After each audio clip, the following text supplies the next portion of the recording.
Coucou tout le monde, j'espère que vous allez bien. Aujourd'hui je vous retrouve pour une vidéo où je vais vous parler de la lecture en anglais, comment commencer, des conseils, comment moi j'ai commencé à lire en anglais. Et donc sur ce, c'est parti. Tout d'abord, je vais vous parler de comment moi j'ai commencé à lire en anglais. Ensuite, je vais vous donner des conseils pour lire en anglais. Et pour terminer, je vous présenterai quelques titres qui sont vraiment bien pour débuter. Donc, alors comment moi j'ai commencé? Je regardais une vidéo YouTube où la personne présentait un coffret avec les livres d'Harry Potter en anglais dans une super belle édition. C'est ça vraiment qui m'a donné envie de lire en anglais parce que je voulais avoir cette édition. Donc j'ai commandé le coffret et voilà, dès que je l'ai reçu, j'ai lu le premier tome. Donc je l'ai commencé. Au départ, je traduisais les mots que je comprenais pas. Sauf que je vous en reparlerai après, mais c'est vraiment pas une chose à faire. Donc après, j'ai pris énormément de temps pour lire ce premier livre. J'ai peut-être mis 1 mois et demi, je dirais, pour le lire. Alors heureusement que je lisais d'autres livres à côté, mais ça fait quand même beaucoup. Et donc une fois que je l'ai terminé, j'étais hyper fière de moi forcément, puisque c'était le premier livre en anglais que je lisais. Et pas longtemps après, je dirais peut-être 15 jours après, j'ai commencé le tome 2 d'Harry Potter dans donc de ce même coffret et déjà c'était plus fluide, je comprenais mieux, c'était pas encore très clair, mais comme j'ai déjà Harry Potter grâce au film, je savais ce qui se passait. J'avais lu les livres Harry Potter avant ça, j'avais juste regardé les films un bon million de fois, mais du coup voilà, c'était la première fois que je découvrais les livres et je suis vraiment contente de l'avoir découvert dans sa langue originelle. Voilà, donc il faut savoir qu'au début, je trouve qu'il faut toujours, à chaque début d'un livre, s'adapter en fait à l'écriture.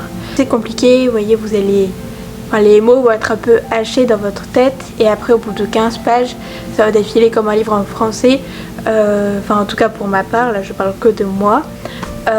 Donc voilà, j'ai adoré lire ces 2 premiers livres en anglais, c'était hyper bien. Je n'ai toujours pas lu le 3e tome puisque entre deux j'ai lu d'autres livres. Voilà, maintenant j'en ai quand même quelques-uns. Et il faut savoir que un avantage quand vous lisez en anglais, c'est que c'est beaucoup moins cher tout simplement. Les livres sont beaucoup moins chers. Vous les avez peut-être pour un hardback, ça peut être le même prix qu'un français en fait, à 16 €. Par contre pour un brochet, donc comme nous on a en France, ça va être c'est 12 € quoi, donc presque le prix d'un poche pour un grand format en anglais. Donc ça c'est vraiment un avantage, surtout pour ceux qui adorent acheter des livres. Donc voilà, puis ensuite c'est le hardback, tout simplement pour le même prix en français vous avez un brochet, là vous avez un hardback. Donc c'est quand même mieux. Pour ceux qui ne savent pas, un hardback c'est une couverture qui est rigide, donc je vais vous en montrer un. C'est du hardback, vous voyez il y a une couverture qui est vraiment rigide, je peux pas la plier comme les autres livres en français.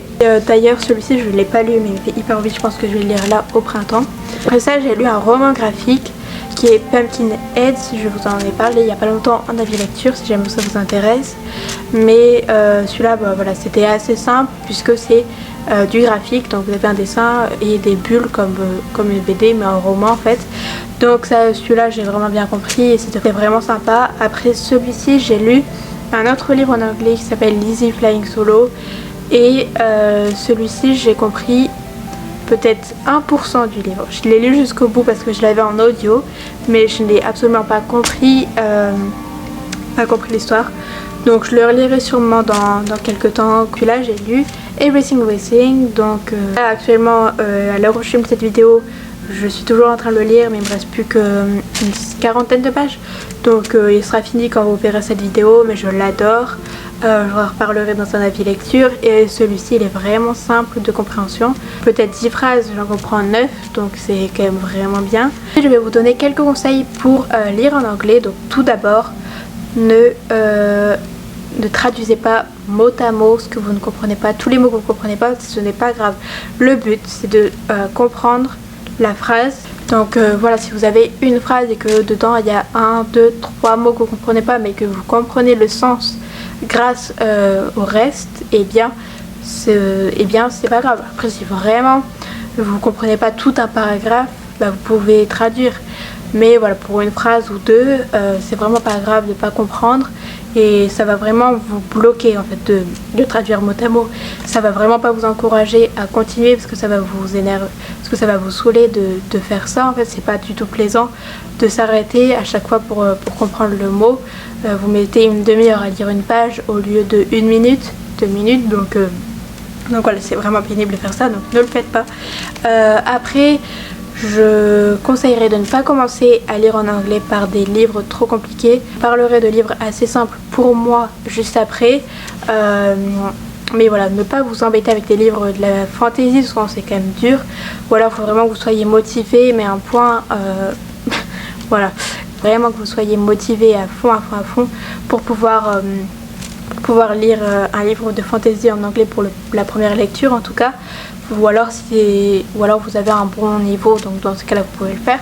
Si c'est vraiment si vous jugez que vous n'avez pas un niveau extraordinaire, etc., la fantasy pourra commencer. Donc voilà, ça c'était pour le deuxième conseil. Le dernier conseil que je vous donnerai, c'est ne pas vous mettre de pression, parce que c'est pas parce que vous lisez un livre en anglais en 1 mois, 1 mois et demi, 2 mois, 3 mois, 15 jours que c'est grave en fait. Enfin, par exemple, celui-ci je vais peut-être le lire en 1 mois parce que je vais lire que quelques pages par jour, mais c'est pas grave. Mais ce n'est pas grave si vous avez l'habitude de lire un livre en français en 2 jours, 3 jours ou une semaine, et qu'après un livre en anglais vous le lisez en 1 mois, c'est pas grave, vraiment vous mettez pas la pression, vous serez fier quand même quand vous l'aurez terminé, quel que soit le temps que vous aurez mis, donc ne vous embêtez pas avec le temps. Et en dernier, je vais vous présenter des livres pour commencer à lire en anglais. Donc je vais vous mettre toutes les couvertures ici. Donc tout d'abord je vous conseillerais Every Single Thing, qui est vraiment hyper simple de compréhension. Je pense que ça peut vraiment être une première lecture. C'est du contemporain, donc ça se passe dans la vie de tous les jours. Et après il est vraiment simple de compréhension. Pour ma part en tout cas, c'était quand même le 5e livre que je lisais en anglais, donc j'avais un peu plus l'habitude, mais voilà, donc celui-ci je vous le conseille vraiment. Ensuite je mettrai Le Exil. J'avais lu quelques pages, les peut-être 4, 5, 6, les peut-être une vingtaine de premières pages. Je ne l'avais pas continué parce que j'avais décidé de lire un autre livre, mais il était hyper simple aussi de compréhension.